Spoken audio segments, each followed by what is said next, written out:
Muchas gracias por estar en esta ocasión en la presentación de este hermoso libro, Ritual a Xicomezochitl, Deidad del Maíz, en el cual participaron dos grandes autores que se encuentran en esta ocasión con nosotros. En este caso, el maestro Baldomero González Sotelo y el maestro Osvaldo Saúl Rosas Guerra.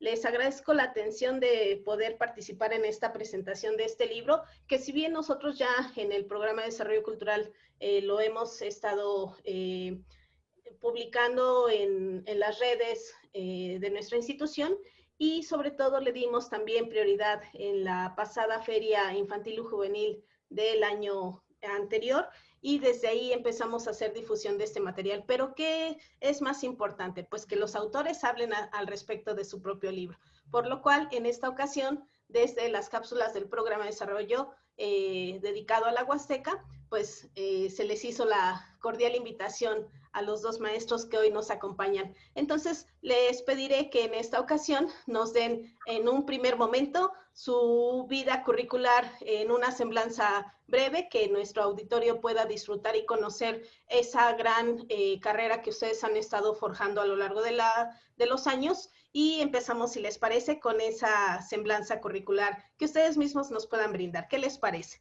Les agradezco nuevamente su participación. Maestro Baldomero.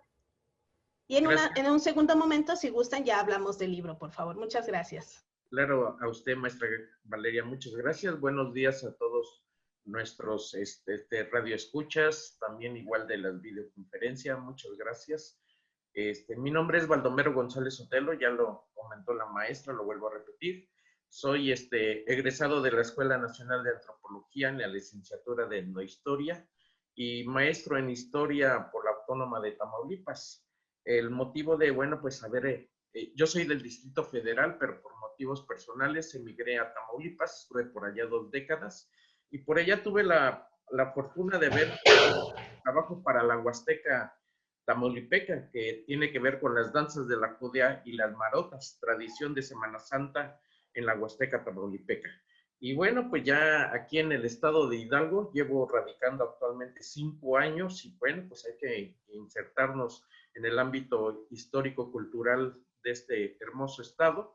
Y bueno, pues aquí ya he hecho algunas aportaciones en estudios, y tanto trabajo en la organización de archivos aquí en Pachuca. Y bueno, pues me he dedicado a trabajos de historia y de antropología.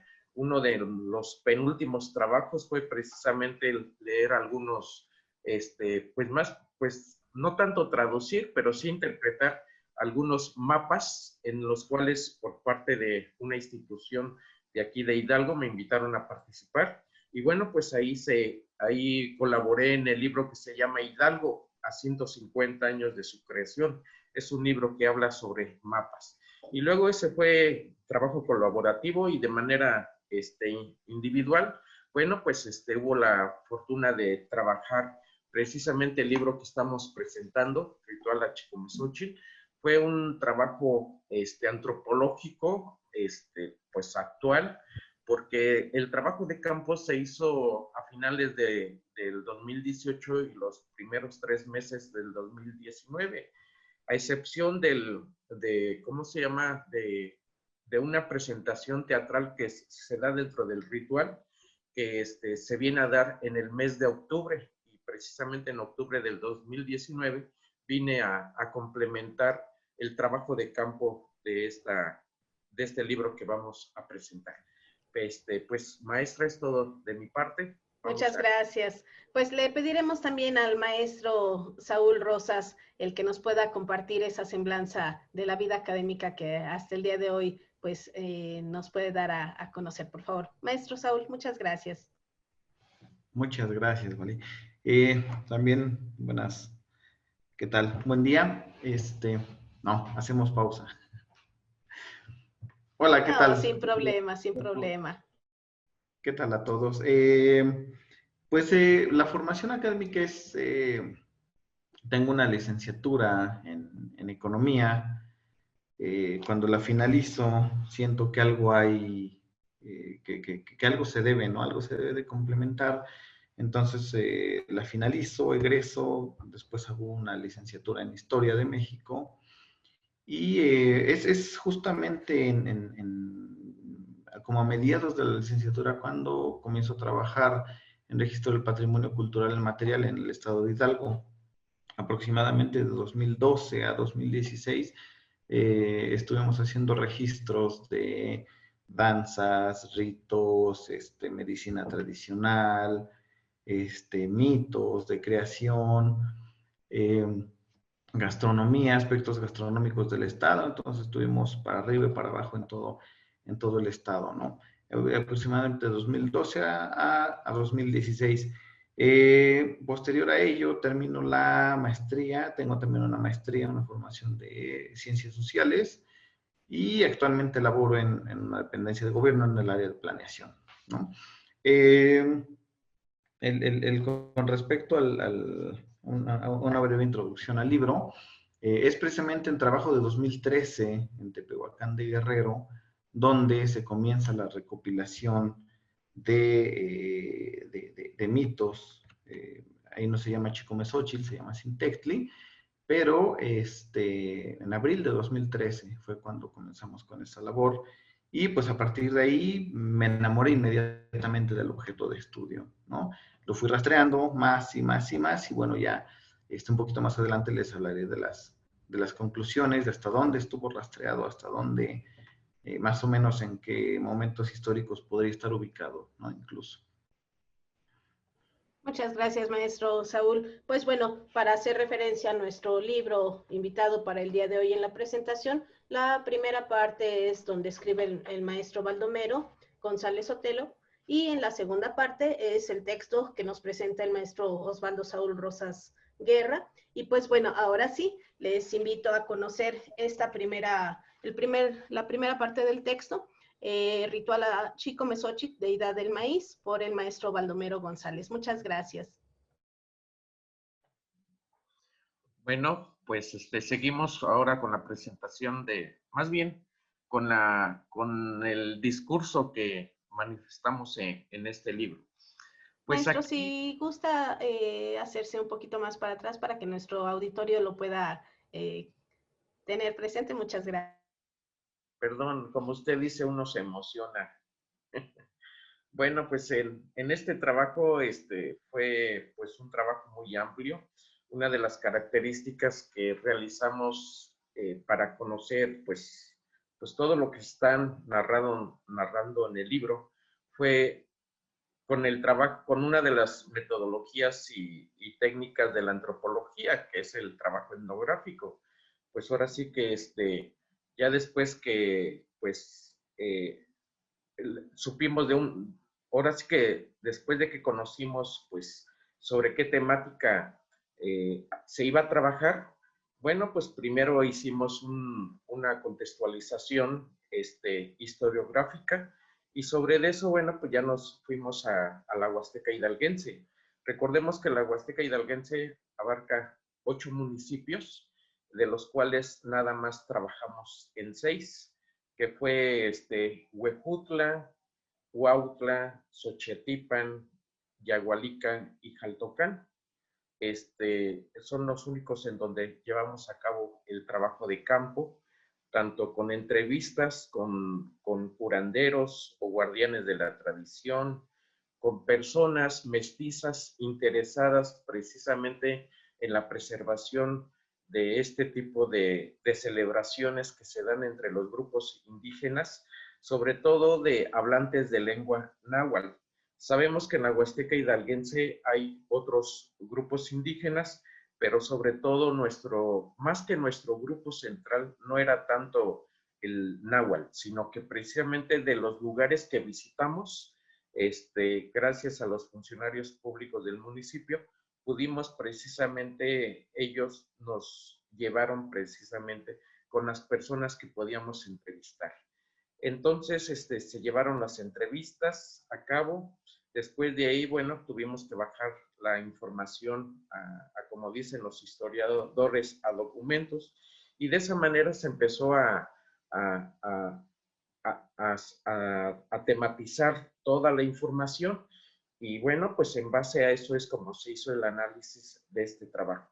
Tuvimos que regresar en otro par de ocasiones para afinar datos que no quedaban claros de las entrevistas, pero bueno, eso permitió precisamente hacer la redacción de este trabajo. Este trabajo, bueno, pues abarca pues aproximadamente unos 5 o 6 capítulos, y bueno, pues uno de ellos precisamente fue hablar sobre la Huasteca y sus rituales. Todo un trabajo de los pocos o muchos trabajos que se han hablado sobre los rituales, sobre todo en la ritualidad del maíz en la Huasteca hidalguense y también veracruzana, que curiosamente colinda nuestro estado con lo que es el estado de Querétaro, incluso con Puebla, con Veracruz, con San Luis Potosí, con Tamaulipas no, porque ya está más al norte. Pero bueno, pues gracias a esos trabajos historiográficos que han hecho otros investigadores, nos permitió precisamente cómo se ha dado ese panorama sobre la ritualidad en relación con la deidad del maíz. Después de ahí, bueno, pues tuvimos que buscar información, pues ya en cuestiones más precisas, aunque el trabajo es antropológico, también hay aportaciones históricas. Tuvimos que basarnos en algunas fuentes bibliográficas de autores que se han dedicado a hacer estudios sobre las diferentes deidades del maíz.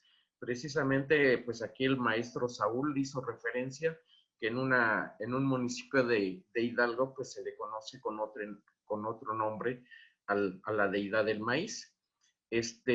Curiosamente, pues aquí en la Huasteca hidalguense y parte de la veracruzana, a la deidad del maíz se le identifica como Chicomezochitl, que quiere decir 7 flores. A lo mejor ustedes se preguntarán, ¿y por qué no 7 semillas de maíz o algo lo demás? Aquí la población de la Huasteca hidalguense lo tiene identificado como Chicomezochitl, y quisimos hacer un estudio comparativo sobre las otras deidades que pues están identificadas tanto en las fuentes documentales de aquellos indígenas nobles que pues lograron redactar pues parte de su historia cuando se vino lo de la conquista. Entonces, pues Chicomezochitl no aparece en los documentos históricos, pero bueno, pues aquí los indígenas nahuas se dedican, lo tienen identificado como tal.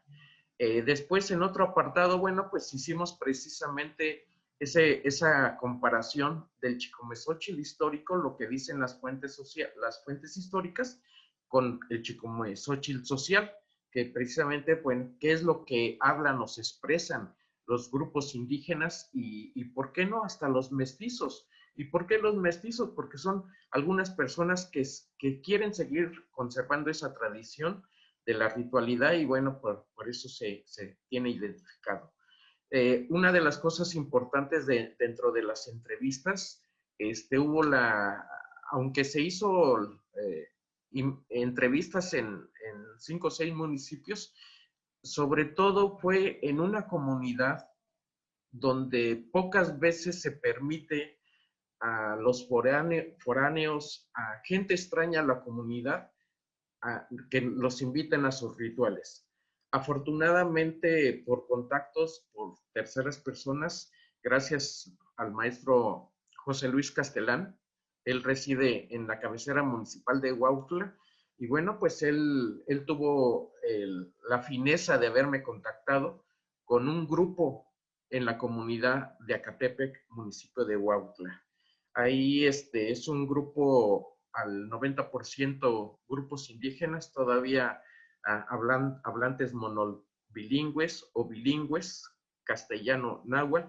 Me invitaron precisamente a pues estar en su recinto sagrado que es para ellos. Ese recinto sagrado en el ámbito antropológico se le llama Xochicalli y en el ámbito castellano se le llama Casa de la Cultura. Pero no es la Casa de la Cultura que existe en todas las cabeceras municipales, sino es la Casa de la Cultura precisamente de este grupo indígena que se dedica pues a hacer ahí sus ritos, sus costumbres que vienen manejando de generaciones en generaciones, que se han ido transformando, no tanto distorsionando, que se han ido transformando. Y bueno, pues pude estar en ese famoso Xochicalli, donde les vuelvo a repetir, con todo respeto, no cualquiera entramos, me dieron la oportunidad, estuve unas 2, 3 ocasiones en el Xochicalli.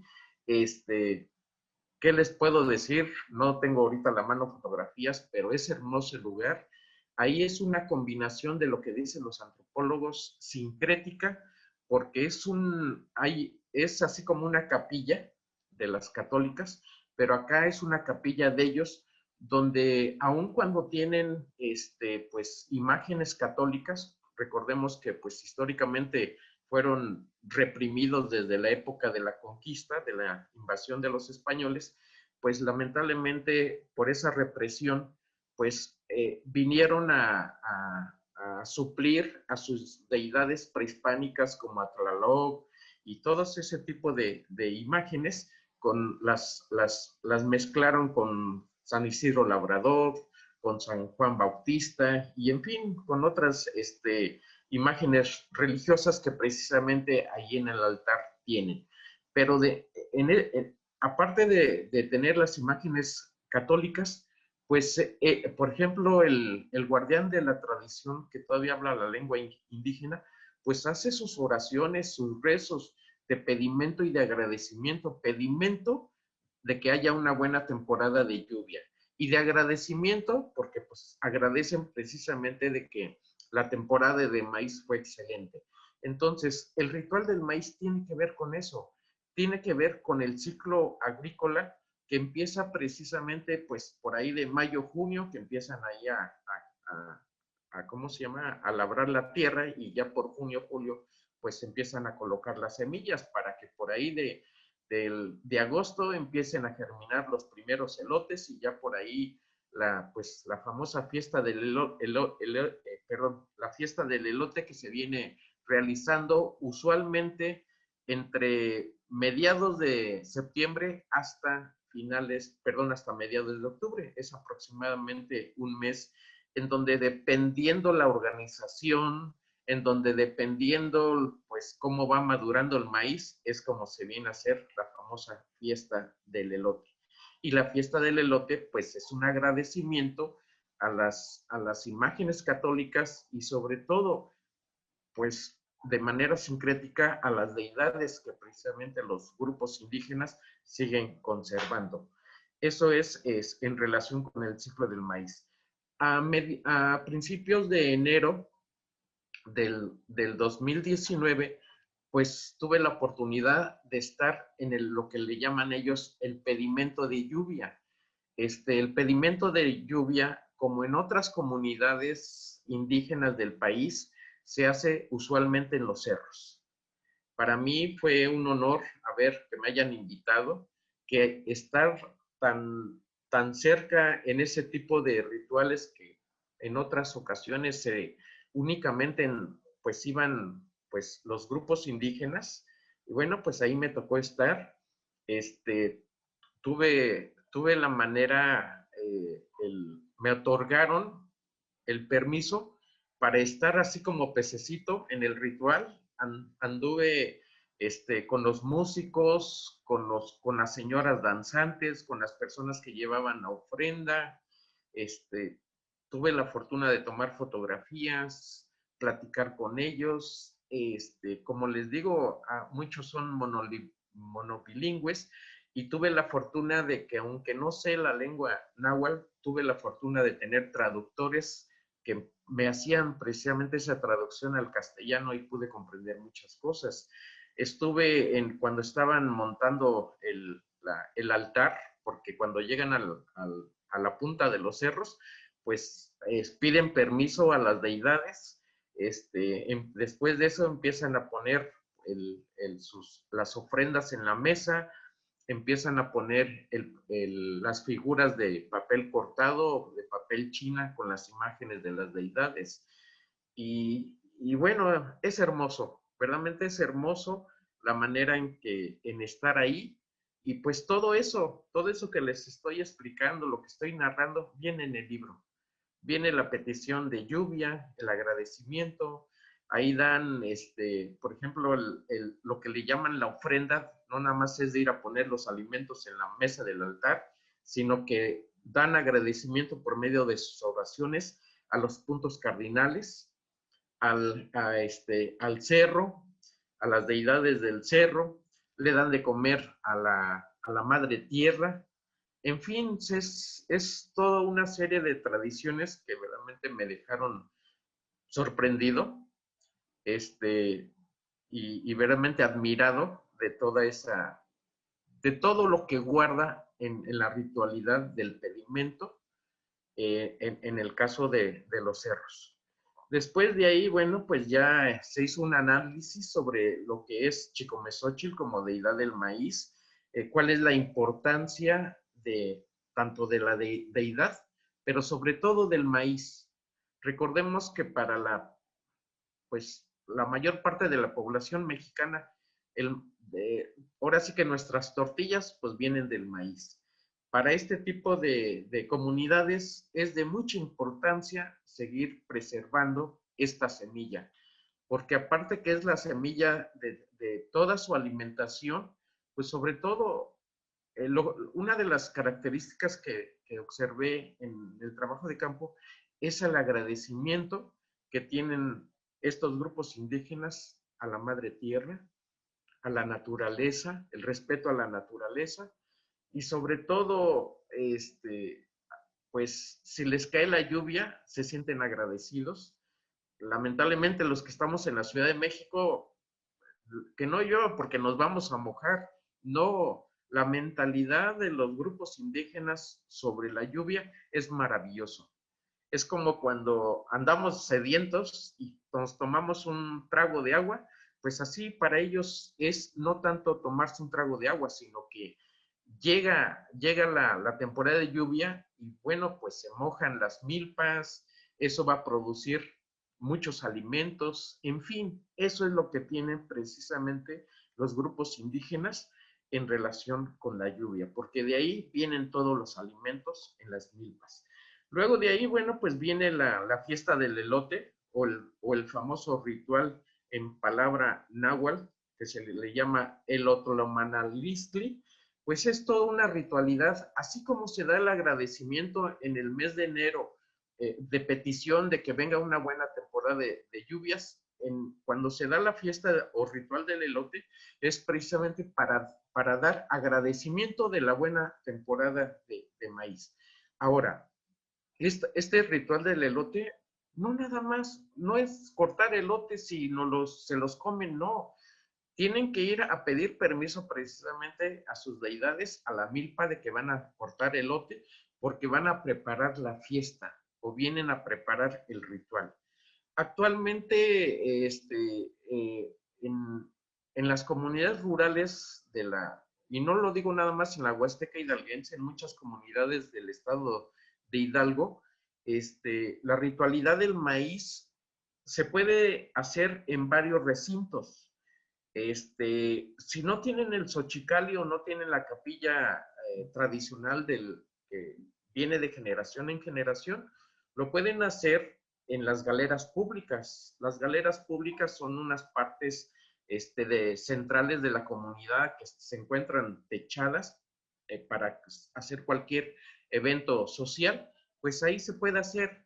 Afortunadamente hay algunos sacerdotes de iglesias católicas que les permiten a los grupos indígenas realizar la fiesta del elote dentro de la iglesia, dentro de la capilla. Pues el motivo de hacerlo en estos recintos católicos es precisamente, con todo respeto, y es para ganar adeptos, porque pues no digo que desafortunadamente, pues las otras religiones, las otras iglesias ya se andan ganando a los católicos. Entonces los sacerdotes pues buscan una política para que no se les vaya y les permiten hacer el rito del maíz dentro de la iglesia católica. Y bueno, pero no quiero decir que todos los sacerdotes, hay unos que no, por eso lo hacen en la galera. En el caso de Ecatepec y algunas comunidades del estado de Hidalgo que tienen el Xochicalli, lo hacen dentro. Llegan, cortan la planta del maíz completa con sus elotes, más aparte llevan canastos para cortar elotes. Ya después de que llegan a la comunidad, o llegan a la galera, a la iglesia, a la capilla católica o al Xochicalli o Casa de la Cultura, las plantas se quedan afuera de los locales. Y los canastos de maíz los ponen al centro, casi enfrente del altar. Muchos de estos, no nada más es llegar y amontonar los canastos. Pero antes de que entren a estos recintos sagrados, ya van adornados con la forma de la dualidad, porque al Chicomezochitl se le considera una deidad dual que puede ser femenino y masculino. Entonces, tanto a los canastos de elote como a las plantas de maíz les ponen atuendos precisamente masculinos y femeninos, sobre todo si de la vestimenta indígena que utilizan pues el grupo que está predominando. Entonces, les ponen collarcitos, aretitos, en fin, muchas cosas muy interesantes. Incluso les ponen hasta servilletas bordadas y de esa manera las matas de maíz se quedan afuera de los recintos y los canastos van hacia adentro.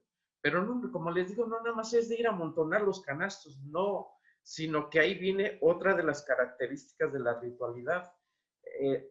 Los canastos los forman de manera circular para dar agradecimiento a Chicomezochitl, pero sobre todo al sol.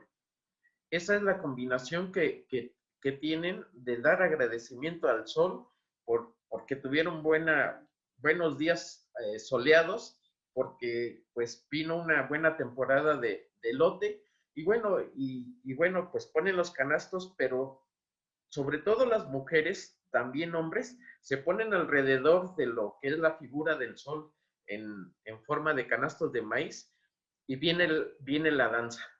Se ponen a bailar hombres y mujeres ahí alrededor de los canastos, pero no es una danza de divertirse o de bailar por bailar. Esa danza también viene a ser un agradecimiento a Chicomezochitl, al sol, de que pues tuvieron buena temporada de maíz, y bueno, pues qué manera de agradecer, sino danzando. Pero no es un danzar como dicen en otros puntos de nuestro México lindo y querido, no es la cumbia, no es la salsa, no es el danzón, sino es música tradicional, que esta música tradicional la vienen igual de generación en generación. Son sones especiales y exclusivos para dar este agradecimiento a lo que es la danza.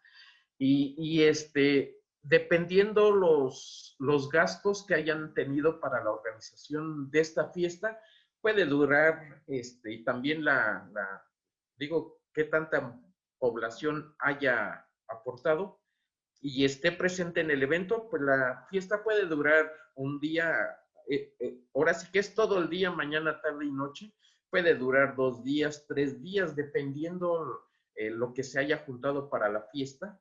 Y bueno, incluso personas indígenas que han emigrado a otras ciudades del país o al extranjero, pues si pueden venir, vienen a la fiesta tanto para para dar el agradecimiento cuando ya no estén en su comunidad, pero también sobre todo para que siga la tradición, para que no se pierda esa tradición que viene de generación en generación. Y si no pueden venir, pues mandan el dinero, el peso mexicano, o mandan los dólares. La cosa es que la fiesta tiene que seguir. Y bueno, ya cuando va a finalizar la fiesta del ritual del maíz, viene una representación teatral. Ahora lo digo, recuerdo que más bien este tipo de representaciones teatrales, no nada más es en la Huasteca Hidalguense. Cuando anduve por allá por Tamaulipas, también allá con otro tipo de sobre todo festividades religiosas, no tanto de agradecimiento, festividades religiosas, se daba la matada ¿cómo se llama? La matada del viejo, que la robada de la Malinche. Pero bueno, son representaciones que ya nos viene a indicar de que la fiesta está por terminar. En el caso de la Huasteca Hidalguense, con el ritual del maíz, también se viene a dar la matada del mapache. ¿Por qué del mapache? Porque pues resulta que el mapache es un animal silvestre, que pues ahora sí que se sube a las matas o tira a las matas para comerse el maíz. Entonces, dentro de la tradición acá entre los grupos, el grupo náhuatl del municipio de Huautla, aquí, bueno, pues se hace la representación aproximadamente de 2 horas, en donde están 2 cazadores, 3 personas vestidas con atuendos del perro y uno del mapache, y ahí se la pasan. Pero para eso, como se hace la danza del maíz dentro de las galeras o dentro del Xochicali, pues también afuera, después agarran las matas, se ponen en 2 hileras como si fueran matas de maíz, los seres humanos, y empiezan igual con la música de viento, con el trío de guapangueros, se ponen ahí con la música tradicional a tocar la música, y los que tomaron la mata de maíz, pues a ponerse a bailar. Y precisamente, pues, están formadas las 2 hileras, representando como si estuvieran en la milpa, en donde precisamente por ahí se aparece la figura del mapache, empiezan la figura de los 3 perros a buscar al mapache, los cazadores andan persiguiendo, pues, para matar al mapache.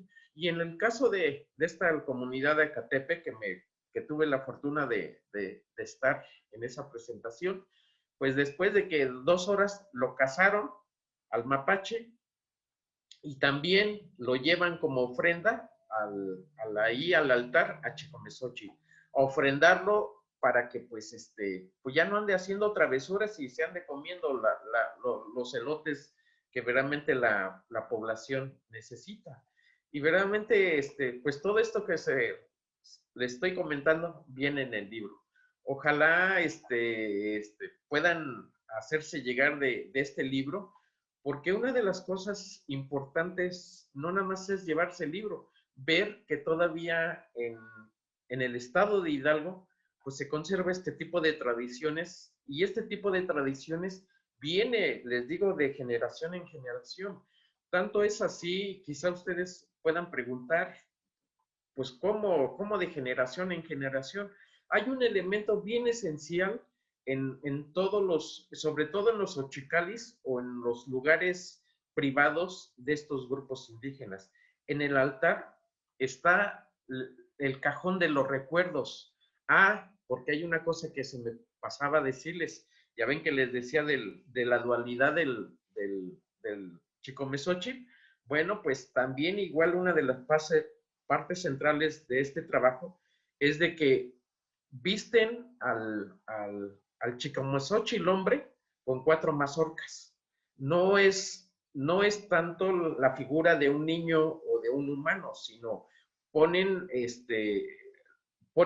hacen como la vestimenta para un bebé niño con vestimenta indígena, pero en la parte central, el cuerpo son 4 mazorcas de maíz. Si es mujer, son 3 mazorcas. Por eso el nombre de Chicome, que son 7, que son 4 mazorcas de hombre y 3 mazorcas de mujer, son 7 elotes, y ahí viene el nombre de Chicome. Xochitl, bueno, pues ya por las flores, ¿sí?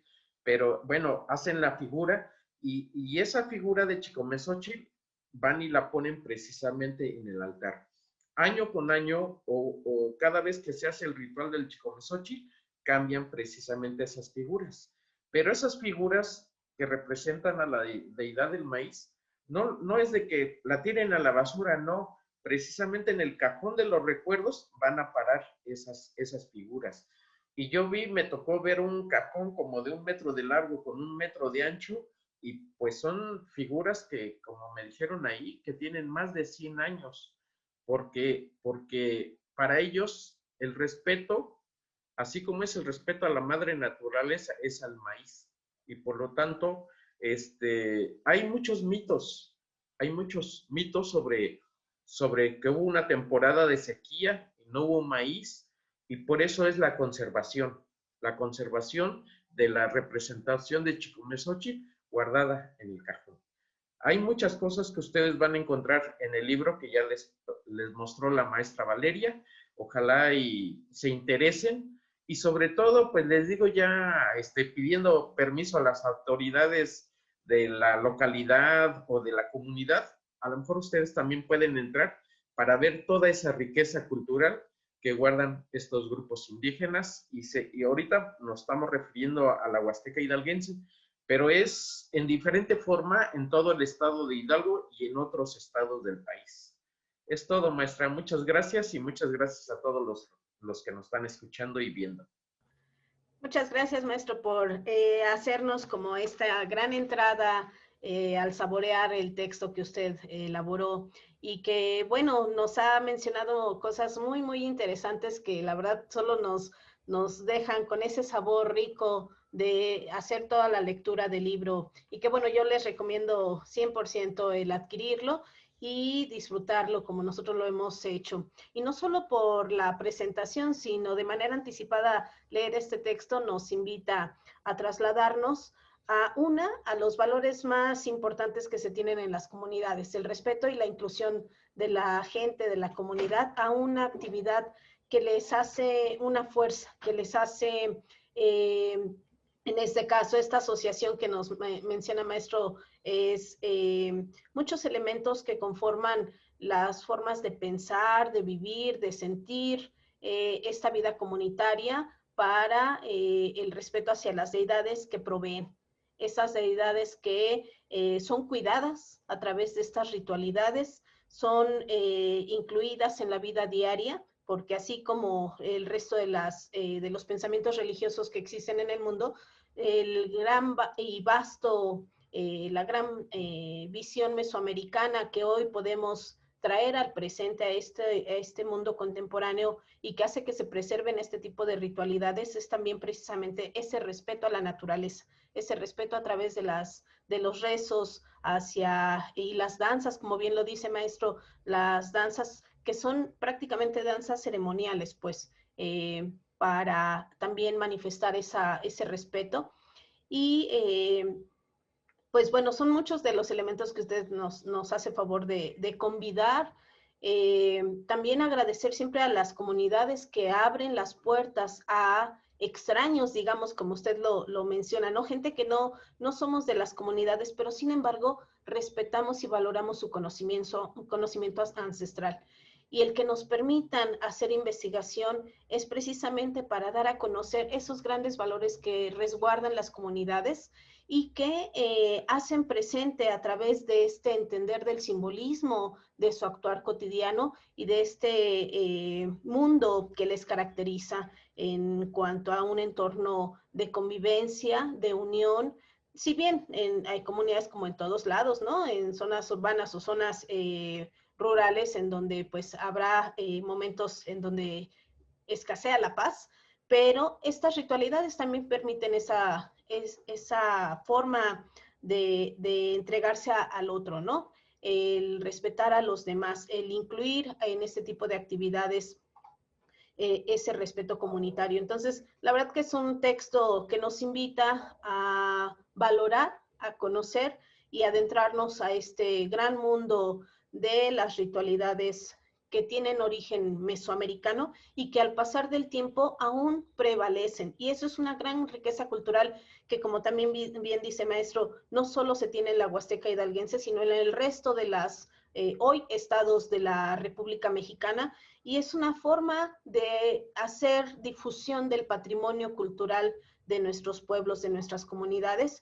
y que tenemos que conocer para valorar, ¿no? Entonces le agradezco mucho toda esta gran invitación que nos hace en este recorrido, en esta invitación a leer y a tener su texto.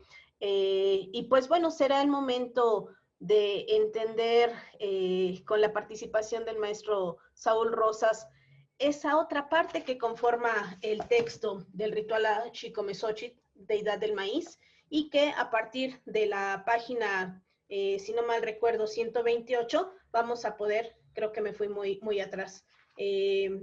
No, sí, estoy, déjenme ver, lo tenía yo aquí seleccionado. Sí, a partir de la 129, poder conocer el texto que el maestro Rosas nos participa aquí en el texto, en el libro, Xicomezochitl, entre la Huasteca contemporánea y los mayas del clásico. Es un texto muy apasionado, que a pesar de que se ven poquitas páginas, pero de veras que es una invitación a entender esta gran cosmovisión mesoamericana, y que hoy, en esta traducción del traslado, del tiempo, un gran salto en la historia de estas partes que conforman nuestro país, esta parte en donde se prevalecen las cuestiones culturales, pues el maestro Saúl Rosas nos presenta en su libro. Entonces, maestro, le dejamos la palabra para que también disfrutemos esta invitación a leer completamente su texto, a adquirir el libro, y pues cierro mi micrófono para, por favor, que cederle la palabra. Muchas gracias. Escucho al maestro Baldomero y me vienen a la mente 20,000 recuerdos de campo. Precisamente quisiera aperturar con una serie de reflexiones al respecto. Fue privilegiado el maestro por haberle permitido estar en esos rituales. Yo conozco a gente que ha estado, no en la Huasteca precisamente, en otros lados indígenas también del estado, que han insistido una y otra y otra y otra y otra vez para poder estar presentes en un ritual de petición de lluvia, por ejemplo, ¿no? La explicación que a mí me dieron fue que en algún momento mucha antropología extranjera llegó, se apropiaron de mucha información, y nos decía un informante nahua en Acasochitlán, se hicieron ricos con lo que nosotros les dimos y a nosotros no nos vinieron a decir, a agradecer absolutamente nada, ¿no? Entonces, en ese mismo sentido, yo quisiera también agradecer infinitamente, a mí nunca se me va a olvidar el nombre del informante que a mí, por primera vez en abril de 2013, me estaba contando el mito de Xintectli, o de Xicomezochitl, de Primitivo González. Estábamos sentados en los que han estado en campo, saben que uno de los lugares más importantes de concentración de gente para eventos importantes en una comunidad es la cancha, ¿no? Y generalmente está preferentemente techada porque es un calor tremendo, ¿no? Era en Amatitla, una comunidad de Tepehuacán que está lejos, muy lejos de la cabecera de Tepehuacán. Y Primitivo González me dice, estábamos haciendo recopilación de patrimonio cultural inmaterial, me dice, ya sé qué es lo que ustedes quieren saber. Y me dice, te voy a contar un cuento, ¿no? Y comienza a mencionarme toda la narrativa. Yo estaba fascinado, boquiabierto. Una cosa es conocer la cosmovisión indígena, que hayas leído cosmovisión mesoamericana en los textos, y otra cuando la tienes de frente y le estás viviendo en ese mismo momento, ¿no? Sea en un ritual, sea en un mito que te están transmitiendo, porque finalmente, como lo dice el maestro Baldo, es una tradición que trasciende durante siglos, de los labios hacia los oídos, ¿no? Y de la reproducción continua que se va dando, ¿no? Con el paso del tiempo, que se van mezclando con otros elementos precisamente, ¿no? Retomando lo que mencionaba sobre las imágenes religiosas, todas, San Isidro Labrador, y algunos otros santos, la mayoría relacionados a la fertilidad y demás, ¿no? Que se van conjuntando en una sola forma de entenderlo, ¿no? Sí, definitivamente el indígena actual es muy diferente al indígena de hace 500 años. Sin embargo, hay algunas partes de la cosmovisión que tardan más tiempo en ir cambiando, ¿no? Y que parecieran estar rígidas y que se adaptan de elementos externos para poder prevalecer, ¿no? A mí me venía a la mente, por ejemplo, en ciertas danzas que ya no usan enequén, en las que usan ahora plásticos, utilizan, y que se van adaptando, pero que la parte medular, el significado sigue siendo el mismo, ¿no? Entonces, en este sentido, a mí me gustaría, pues sí, dejar sentado eso, ¿no? Un agradecimiento tremendo a las comunidades indígenas que nos permitieron publicar este libro, sea de manera directa, de Primitivo González que nos narró, sean, hay algunas otras personas que conocen conocen el mito, conocen el rito, y que ojalá estén viendo que lo que ellos hacen para nosotros es de tremenda importancia, ¿no? El mito, es decir, hay una parte, a mí quiero retomar también la parte del maestro Baldomero. Baldomero, hay una parte histórica precisamente, hay una parte social, pero también hay una parte mítica, ¿no?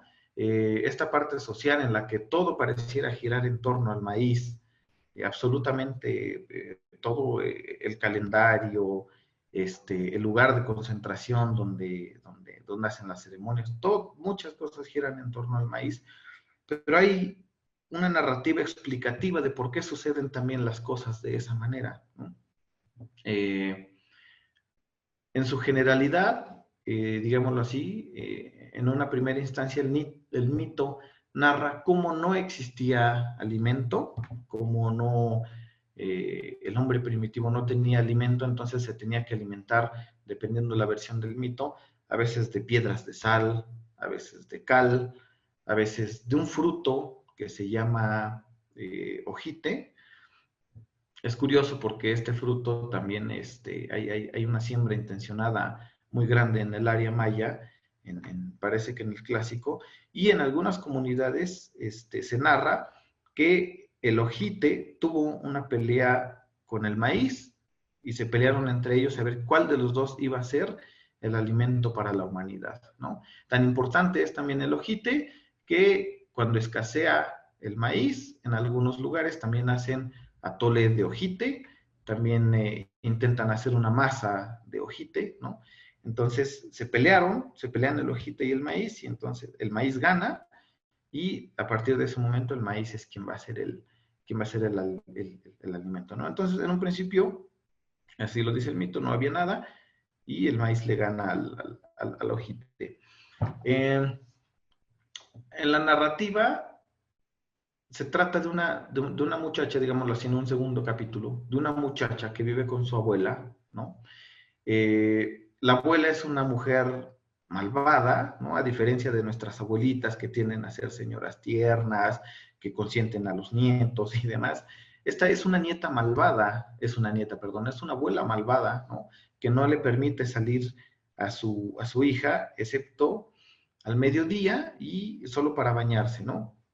Le permite ir al río a bañarse a cierta hora del día, y generalmente la tiene recluida en una caja de zapatos, o la tiene recluida en un nicho, la tiene recluida en una cueva, Y cuando la deja, en una de las ocasiones en la que la deja salir, es tremendamente celosa la abuela con ella, ¿no? No la permite salir porque no quiere que se embarace, no quiere que tenga novio, no quiere que tenga esposo, no quiere que tenga hijos, la quiere para ella nada más. Y en una de las ocasiones en la que sale a bañarse, la mujer ve un fruto en el fondo del río, lo toma y se lo come, ¿no? En otras versiones va pasando un zanate, estos como tordos, que la mayoría conocemos, y lleva una semilla en el pico y la deja caer sobre la boca de la madre, y a partir de ese momento se embaraza. En unas versiones poco más extrañas, lleva el pájaro, hace excremento, cae sobre la boca de la madre, y a partir de eso también queda embarazada. En todas las ocasiones la mujer se embaraza a partir de esta ingesta, ¿no? En algunas otras versiones es una pulga que se logra colar en la caja de zapatos, o una hormiga que se logra colar en la caja de zapatos en el lugar donde está la madre, y y la logra embarazar, ¿no? Característica principal, o característica que resalta, generalmente el esposo o quien embaraza a la mujer tiene una mención, tiene poca mención en la narrativa del mito, pero no es menos importante, ¿no? Entonces, una vez que se embaraza, la abuela se molesta mucho, le dice, ¿por qué te embarazaste? Y ella se jura a sí misma que cuando nazca el niño lo va a matar, porque ella no quiere tener un nieto, ¿no? Nace el pequeño. La madre no puede evitar que lo mate, pero lo mata de diferentes formas. En algunas ocasiones lo muele, en algunas ocasiones lo entierra, pero en todas lo lanza, o lanza los restos, o lanza ya molido, lo lanza hecho masa, lo lanza hecho atole al agua, ¿no? Es un elemento que sí quisiera resaltar. Hay un momento en el que lo lanza al agua, ¿no? En algunos otros lo entierra, y de ahí de donde mismo lo entierra comienzan a crecer las primeras matas del maíz en la tierra, ¿no? Una vez que lo mata, los peces lo ayudan a reconstruirse. En algunas versiones se lo van a comer, ¿no? La masa, ya el personaje o el niño hecho masa, los peces se lo van a comer, y ella les dice, no me coman, les dice, no me coman, quiero que me ayuden a salir de aquí. Lo reconstruyen, y es la tortuga. Una vez que lo reconstruyen, la tortuga le ayuda a regresar a la tierra nuevamente al maíz, ¿no? O al niño maíz, ¿no? Paréntesis, este mito no únicamente, digo, a mí me lo narran en Tepehuacán, pero lo comienzan a buscar, y está también en toda la Huasteca, pero también está en la Huasteca Potosina, también está en la Huasteca Veracruzana, también está en el sur de Veracruz, ¿no? Entonces pareciera que se difunde por toda la costa del Golfo, ¿no? Con sus diferentes nombres, ¿no? Aquí en Hidalgo se llama Chicomezochitl, o se llama Xintectli. En San Luis Potosí se llama Dipac o Zipac, depende de la pronunciación, ¿no? También se llama Pilcintectli. Más en el sur se llama Homshuk, se llama Tamacatzin, se llama Sintiopilzin, tiene un sinnúmero de nombres, ¿no? Entonces, una vez que la tortuga lo ayuda a regresar a la tierra, regresa y se pelea nuevamente con su abuela, ¿no? En repetidas ocasiones la abuela intenta volverlo a matar, ¿no? Pero él no se deja, y termina casi siempre él, digámoslo así, vengándose por la primera vez que lo mató, ¿no? Le dice, abuela, ya regresé, y le hace 20,000 travesuras, no la deja en paz, ¿no? Le hace la vida imposible. Ella lo intenta quemar en un temazcal, pero no puede. Él la termina quemando en un temazcal, o también en un incendio forestal, ¿no? Y la hace cenizas, ¿no? De estas cenizas le pide a algún mensajero, una lagartija, un sapo, en algunas ocasiones un perro, que vaya a dejarlas al mar, ¿no? Le da un guaje con las cenizas, a un recipiente, un topper con las cenizas, y le dice, te voy a dejar estas cenizas, pero las tienes que ir a tirar al mar, y no las tienes que abrir durante el paso hasta que llegues hasta allá y las puedas tirar, ¿no? El mensajero, casi generalmente es un sapo. El mensajero no soporta la curiosidad porque escucha ruidos dentro del guaje y deja salir a los animales, ¿no? Deja salir, perdón, abre y comienzan a salir, a mí me lo narran como jicotes, abejas, moscos y insectos que generalmente hostigan a la planta del maíz durante su ciclo fenológico, ¿no? del mismo maíz. A partir de ese momento, en el mundo existen las abejas, los jicotes y los insectos que pican, ¿no? La abuela está como relacionado a algo nefasto, no solo en su vida, sino también después de su muerte, y sigue hostigando al maíz aún estando muerta, ¿no? Ahí cierra otro pequeño capítulo. Como el padre del maíz murió en un tiempo en el que su madre medio lo conoció una vez, pero después se murió. En algunas narrativas dicen que era músico, pero que por estar haciendo tanto ruido lo mataron, ¿no?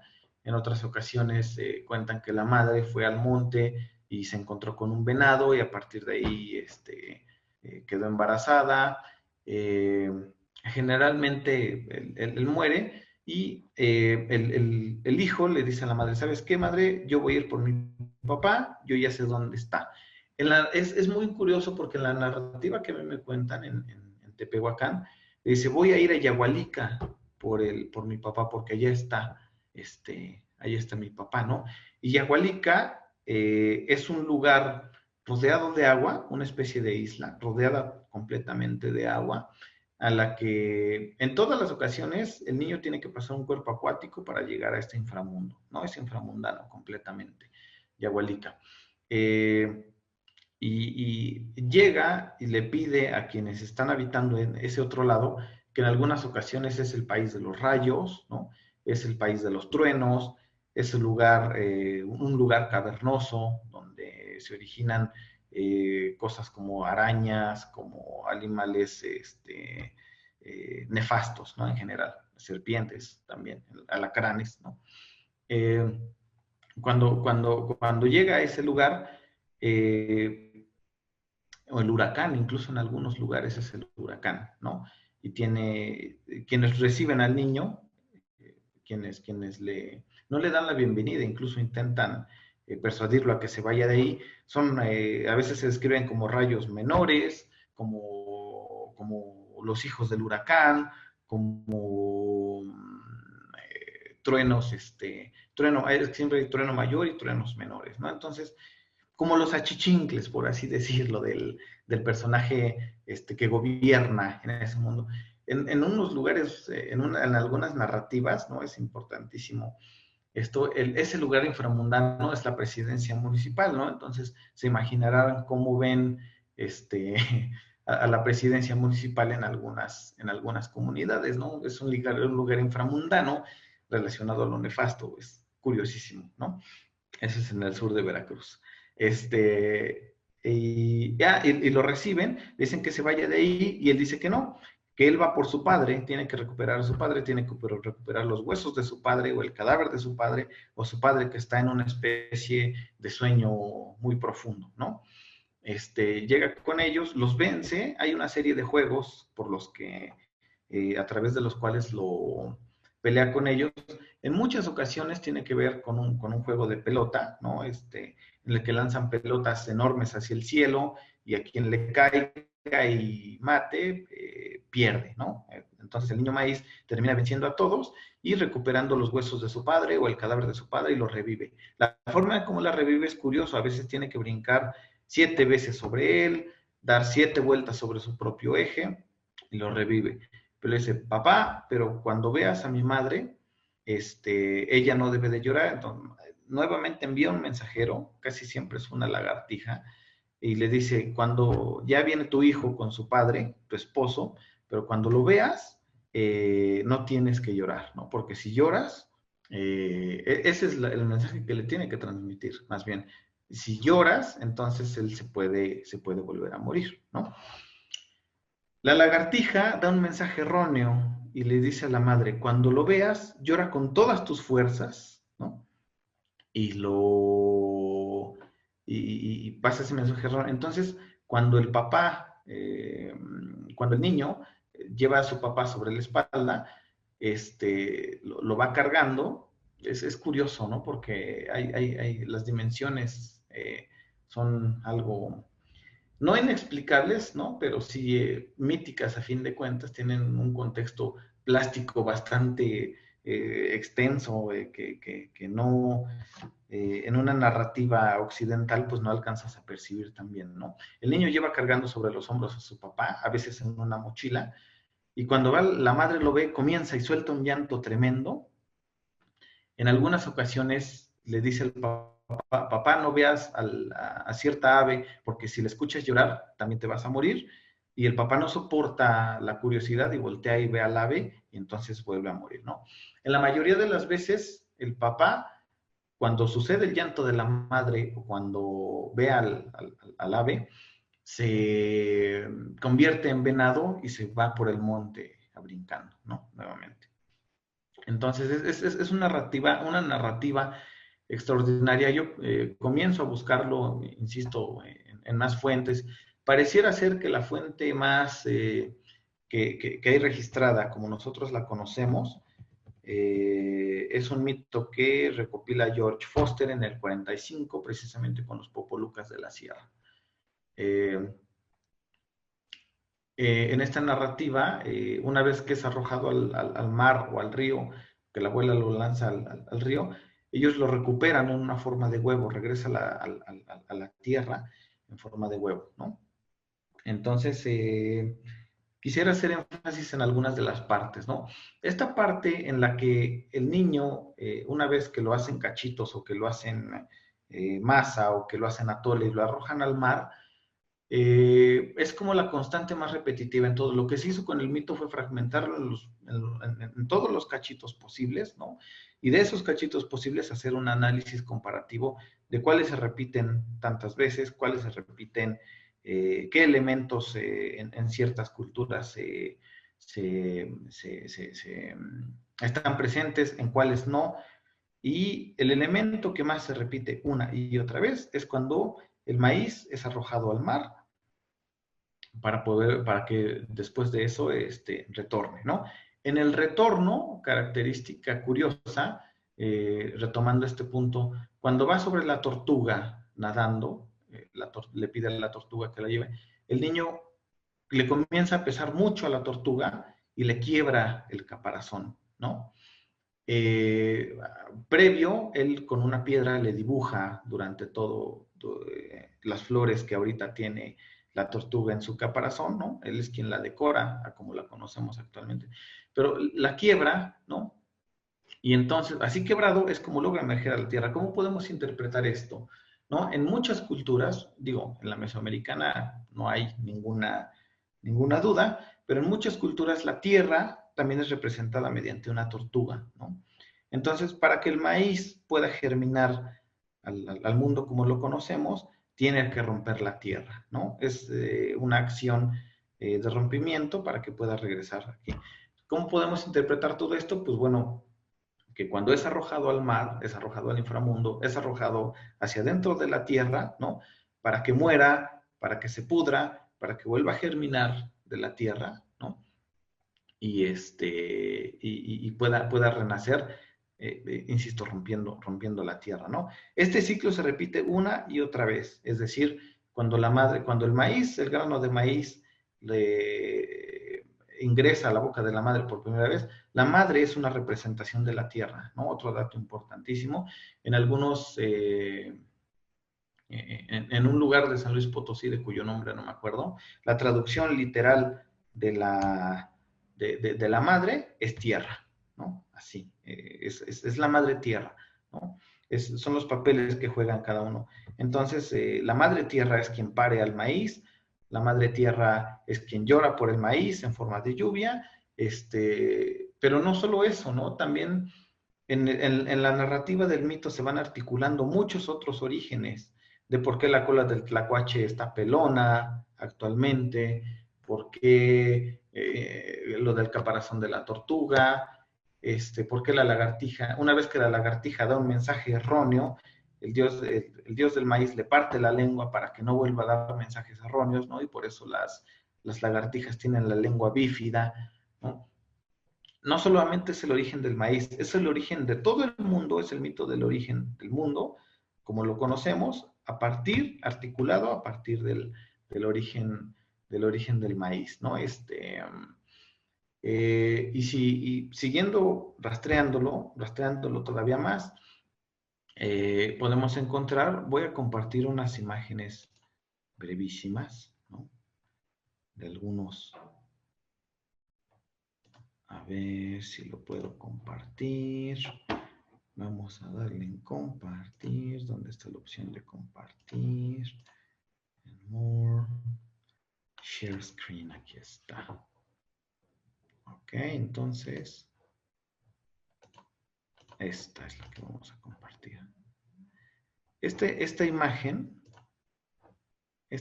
es, vamos a tratar de hacerlo más grande, ¿no? Si se ve el mouse, ahí me van diciendo, ¿no?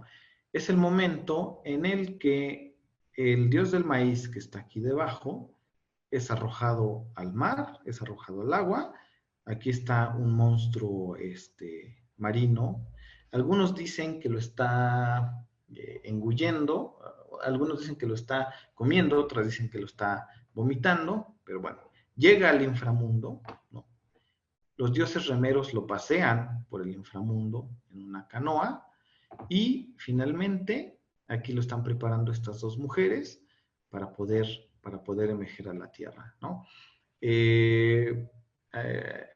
Algún autor lo escuché alguna vez, a Santos, que la indumentaria que lleva puesta el dios del maíz maya para emerger es verde, es de jade.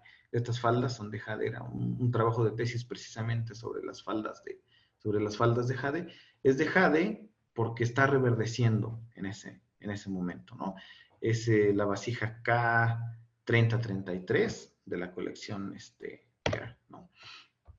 En esta otra imagen, también de la colección, hay un par de lo interrumpo mujeres. un poquito para que, Sí. a ver si puede otra vez dejar de compartir y nuevamente compartir para que podamos ir viendo las imágenes, porque se quedó pasmada una de ellas. ¿Se quedó congelada?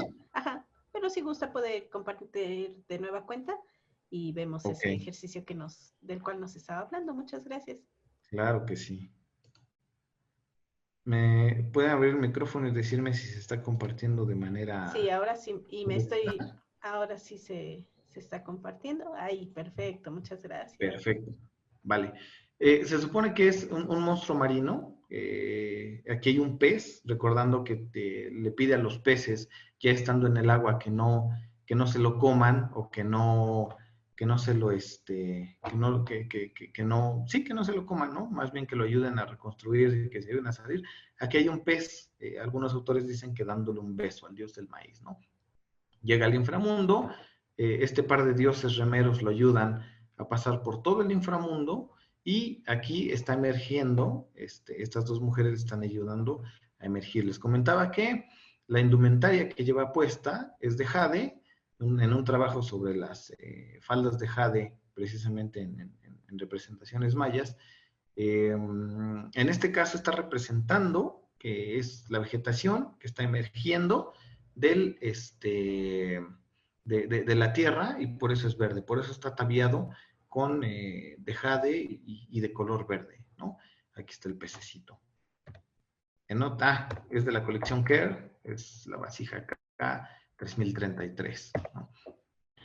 En otra vasija, en la 7268, está emergiendo ya hacia la tierra, nuevamente las dos mujeres le están ayudando a emerger, pero esta parte, es decir, de la cintura para abajo, todavía están sumergidas en el inframundo, ¿no? Nuevamente vemos aquí los pececitos que le están ayudando también a emerger, ¿no? Como en la narrativa mítica, ¿no? La diferencia es que estas vasijas tienen más de 1000 años, ¿no? y la narrativa de las que les estoy hablando y que tienen registro por lo menos a partir de 1945 a la fecha, ¿no? Es decir, lo que comentábamos en un inicio, hay elementos que prevalecen casi intactos, ¿no? Principalmente la tradición oral, ¿no? Nuevamente, aquí está un poco más explícito, un caparazón de la tortuga representando a la tierra se está rompiendo y está emergiendo el dios del maíz. Y este es mi favorito definitivamente, ¿no? Están sus hijos, Ugnapu y Balanque, ayudándole a emerger al dios del maíz de un caparazón de tortuga, ¿no? Entonces, es un mito tremendamente antiguo, ¿no? Tremendamente antiguo, que bien lo menciona también el maestro Baldo. Hay cultos en el centro, en la época colonial, en la que visten casi de manera idéntica a como lo hacen actualmente, ¿no? Y en estas representaciones podemos ver imágenes del mismo mito de hace demasiado tiempo. Bueno, y desde luego pareciera ser la misma narrativa del Popol Vuh, en la que están los dos gemelos que van a vengar al inframundo a su padre y finalmente pueden emergen a la tierra y resulta que su padre es el dios del maíz, ¿no? La representación más antigua, creo yo, está en un friso en el Mirador en Guatemala, precisamente de hace casi 2800 años, ¿no? El doctor, se me olvidó su nombre, ¿no? Hay otro autor que lo menciona, lo aborda y dice que es un mito olmeca, García de León. García de León es otro de los personajes que ha investigado este mito muy a profundidad, es un arqueólogo, yo creo que de los más relevantes. Antes que yo, desde los años 70, él está estudiando este mito y llegamos, digo, yo aún sin conocerlo, no lo conocí, pero llegamos más o menos a la misma conclusión. Es un mito tremendamente antiguo y sus representaciones gráficas, yo creo que más representativas, están en el maya del clásico, ¿no? Por eso el nombre, desde la Huasteca contemporánea hasta los mayas del clásico y posiblemente a los mayas del preclásico, ¿no? No me aventuraría todavía a afirmarlo, pero posiblemente, muy posiblemente hasta los mayas del preclásico, ¿no? Me quedo con la misma conclusión. Es una narrativa extraordinaria, que desde el momento en el que me la cuentan, en el que me la narran, de la boca misma del informante, yo quedé fascinado y hasta la fecha pues continuamos con el mismo trabajo de investigación, ¿no? Pues seguramente ya vimos que se repite en el Golfo repetidas ocasiones, varias veces. Entonces yo creo que una de las hipótesis actuales es que quizá la narrativa completa sí esté en muchos fragmentos de vasijas, ¿no? No lo sabemos, habrá que revisar muchas vasijas para poder llegar a otras conclusiones, ¿no? Pero en general ese es el mito del maíz, que se puede encontrar desde la época contemporánea, desde el mundo actual, que todavía hoy giran su cosmovisión en torno a este mito, en torno a este alimento, hasta hace más de 2000 años, ¿no? Eso es todo, maestro.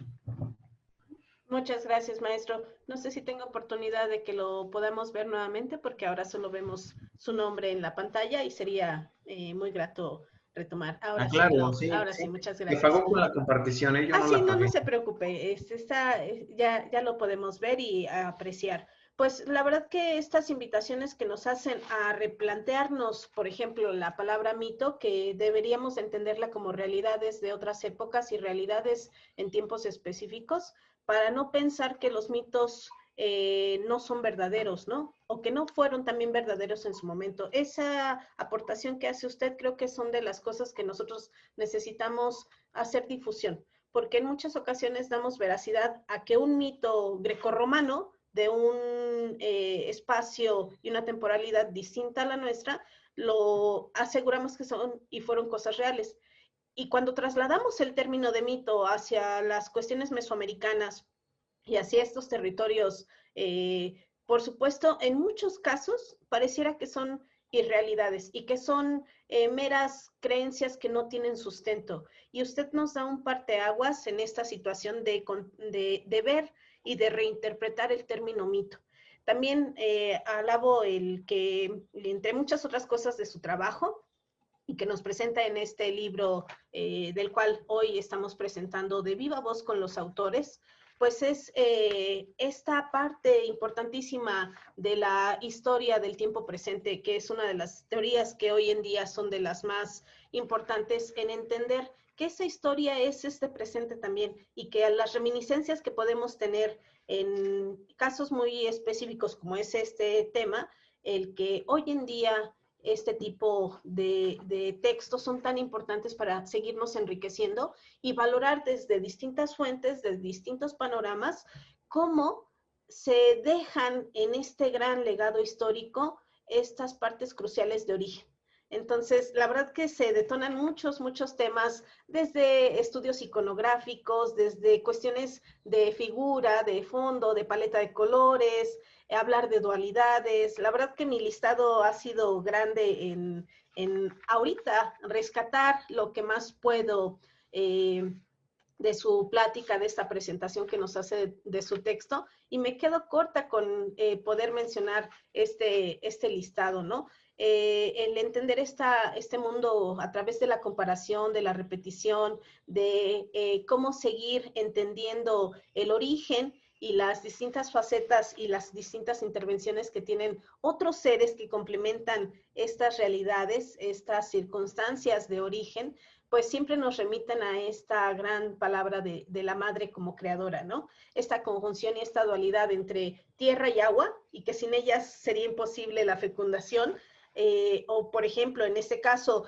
si complementamos el comentario de hace un rato del maestro Baldomero, cómo la importancia de un sol está presente, ¿no? Tan solo en términos iconográficos, en esta ya no dualidad, sino en esta triada de agua, tierra y sol. Entonces, ¿cómo se van complementando en los distintos enfoques culturales estas situaciones? Sí, maestro. Una breve igual declaración, precisamente el venado con el que la madre se va al monte y también se embaraza, tiene, digamos, las atribuciones solares completamente, ¿no? Entonces, sí, definitivamente la tríada agua, tierra, sol está presente en este mito y actualmente en los rituales, ¿no? Sí, maestro, la verdad que es un ejercicio comparativo que nos ilustra, que nos también invita a reflexionar en estas otras formas de entender nuestros mundos mesoamericanos y de lo que hoy en día se rescata tras el registro de las narrativas. Yo también aplaudo muchísimo el que le dé nombre a las personas que no solo nos dan información, sino nos forman con sus saberes. Entonces, el que usted hable de Primitivo González, que yo diría el maestro Primitivo González, aunque no tengo la fortuna de conocerlo físicamente, pero sí a través de su texto, es entender la presencia humana y de lo que hoy en día en este mundo contemporáneo nos permite entender al paso del tiempo de esta gran trayectoria de la historia de la conformación de los pueblos. La verdad que son temas que salen a colación muy interesantes. Por ejemplo, cómo damos significado, un nuevo significado a las cosas, cómo damos atribución a los poderes de estas deidades, cómo retomar, por ejemplo, que muchas veces perdemos el sentido de que nuestras deidades mesoamericanas tuvieron esta vida humana, ¿no? Esta dualidad entre el ser humano y el tener esas potencialidades de seres divinos. Y a veces perdemos esa circunstancia y hay que entender y hacer difusión de estas interpretaciones que nos llevan a hablar de un mundo contemporáneo, pero que sin las bases tan sólidas de los apartados culturales de las poblaciones ancestrales mesoamericanas, no sé qué seríamos hoy en día, ¿no? El darle significado, el hablar de cultura, como nosotros sabemos el término que va a colación de cultivar, cultivar no solo es cultivar la mente, ¿no? Sino, en este caso, estas narrativas como llevan al término de cultivar el maíz y esta triada que hace un rato mencionaba, ¿no? Entonces, yo estoy muy agradecida por la existencia de este libro, Ritual Xicomesolchit, Deidad del Maíz, en los cuales tanto el maestro Baldomero como usted, maestro Saúl, intervienen y hacen esta parte tan medular de la historia que, como bien dicen, aunque están enfocados en la Huasteca, pero también el resto de las culturas que van dando también esta conformación y que nos dan precisamente una identidad hasta en la gastronomía, como bien lo decía maestro, que esta representación del maíz en sus distintas fases, como en una elaboración de un atole, hace un rato el maestro Baldomero nos remitía, ¿no?, a la tortilla como un elemento fundamental en la dieta de los mexicanos, y que entender entonces la semilla del maíz en su origen y la trascendencia cultural y este ciclo agrícola que nos permite también entender esta parte de la ritualidad, precisamente al Xicomesolchitl, está entender el apartado tan rico del número 7 que está presente y que se representa también en esta parte simbólica de la flor, como esa parte también en donde se emana, en donde abre, en donde de ahí se generan otras circunstancias del mismo maíz. Pues es entender que su libro es tan importante, tan rico, yo diría, es básico tener este libro para poder entender estas formas de la representación del maíz y una ritualidad que prevalece. Entonces, muchas cosas más quisiera decir, por ejemplo, rescatar este apartado que el maestro Saúl nos comenta sobre lo histórico, lo social, lo mítico, lo narrativo, la presencia del mundo contemporáneo al resignificado y a la revaloración de este tipo de saberes. Pues yo creo que nos invita a cultivarnos precisamente desde nuestro corazón, desde la parte más profunda, y considerar este texto como un texto base para entender el mundo de la región hidalguense llamada Huasteca, pero también hilar otras historias de otras culturas y hacer esta comparación de las riquezas del patrimonio inmaterial que nos une y que nos hace ser también esta parte de la identidad como mexicanos. Entonces yo creo que es un tema que nos puede dar para mucho tiempo más para hablar en este tipo de cápsulas, este tipo de conversatorios, este tipo de materiales digitales que hoy se ponen a disposición para, con mayor fuerza, darle voz a los autores que hacen libros tan magníficos y que podemos nosotros conseguir en las instituciones culturales, y que ni siquiera el precio que tiene un libro como este equivale a todo el conocimiento que nos permiten a través de nuestros autores, el maestro Baldomero y el maestro Saúl Rosas, el poder equiparar siquiera la grandiosidad del conocimiento que nos brinda un libro como este. De antemano yo les felicito por su trabajo, les agradezco el tiempo que han dedicado a escribir, el tiempo que han dedicado a ir a las comunidades a hacer historia desde las partes más profundas, en donde entender el apartado histórico, cultural, la preservación del patrimonio en todos sus sentidos, porque aquí, a pesar de que no se habla literal del patrimonio natural, así con ese término, pero están inmersos los patrimonios que establece también la UNESCO, el patrimonio material, inmaterial y natural. Y entonces nos complementa una gran visión de un mundo cotidiano, de un mundo del día con día, que nos debe enriquecer y, por supuesto, enaltecer estos conocimientos. Yo, la verdad que tenía algunas preguntas que ustedes ya me hicieron favor de dar respuestas sin que yo hubiera emitido dichas preguntas, y entonces espero que con este material tan rico, y que son invitaciones a adquirir este tipo de obras como el Ritual Xicomesolchitl, Deidad del Maíz, pues nos explican con mucha claridad y con sus intervenciones quién fue entonces Xicomesolchitl, qué es un ritual. Nos queda, yo creo que con estas intervenciones que nos hacen una aclaración muy, muy, muy pertinente. También podemos sentir, y así me invitan ustedes con su intervención, cómo se sintieron, qué elementos simbólicos les hicieron el poder, como decimos comúnmente, ¿no?, que se levantan los vellitos de la piel de estas sensaciones y estas emociones de ir a las comunidades, el trabajar con las personas, la gente que tiene voz y voto y que nos puede compartir su gran conocimiento y sus grandes tradiciones, ¿no? También nos hicieron favor de contestar esa parte del sentimiento como investigadores y, por ejemplo, también entendemos perfectamente con su intervención cómo estuvo estructurado y cómo está estructurado su texto.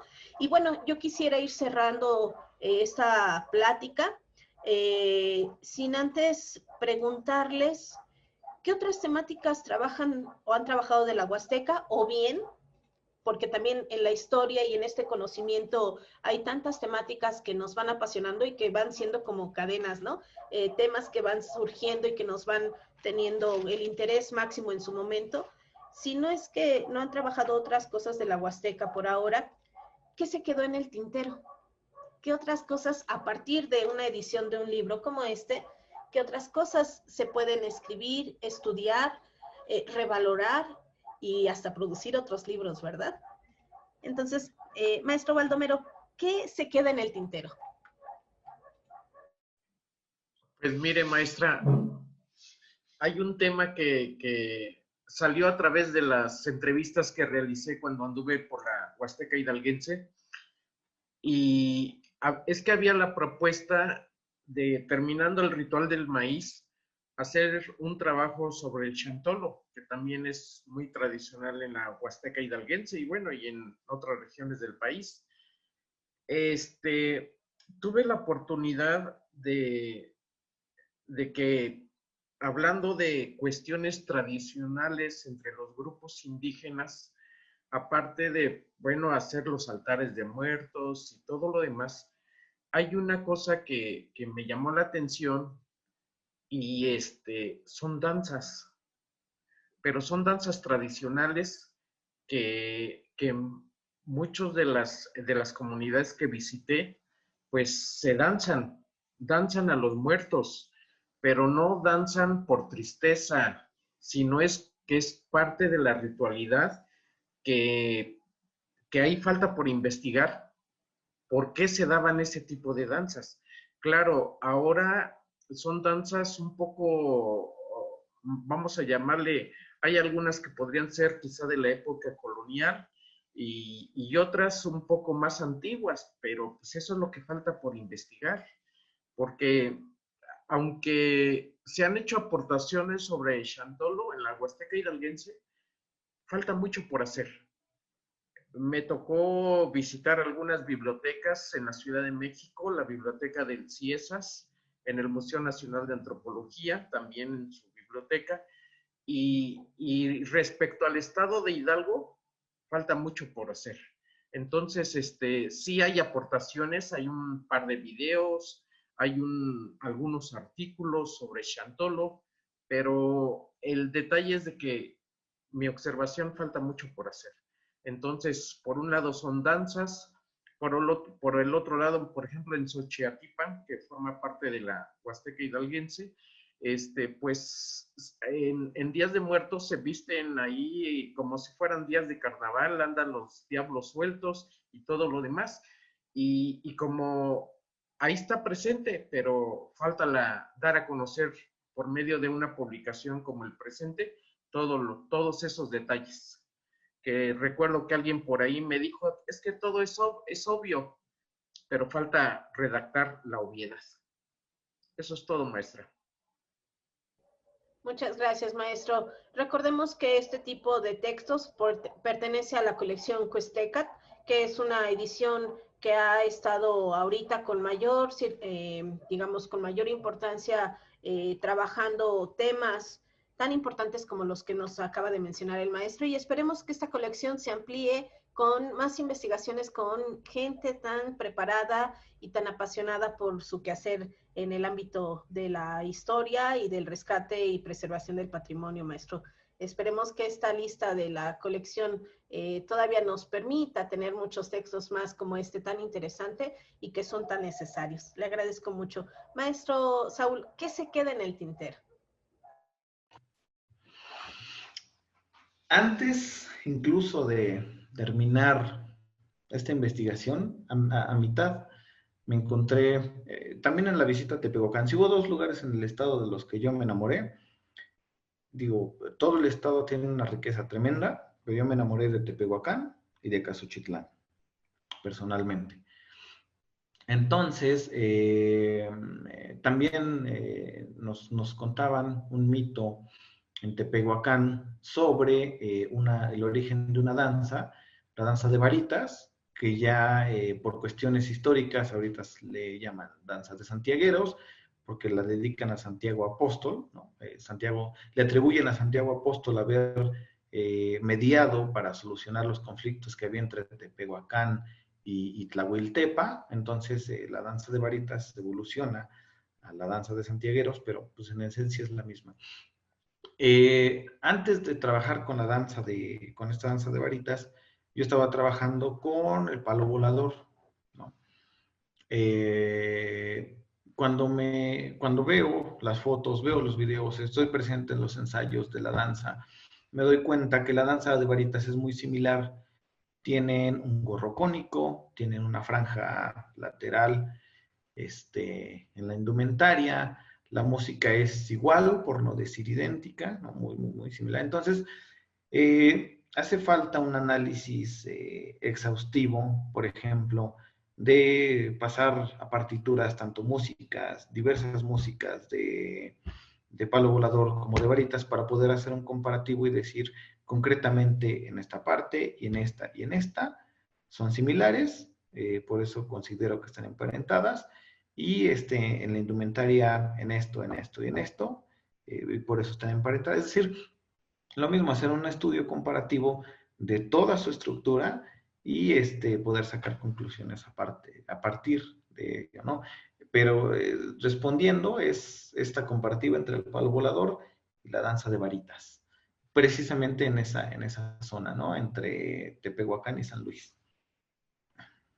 Pues muchas gracias, maestro. Pues de nueva cuenta les hacemos la invitación a adquirir este material, este lindo y tan significativo libro, y que esperemos que no sea la única vez tenerlos en este tipo de cápsulas digitales dedicadas sobre todo al programa de desarrollo que va dirigido hacia la Huasteca hidalguense, y pues agradecerles el que sigan produciendo textos tan interesantes y el que sigamos en comunicación para hacer difusión de estos y otros muchos materiales. Maestro Baldomero.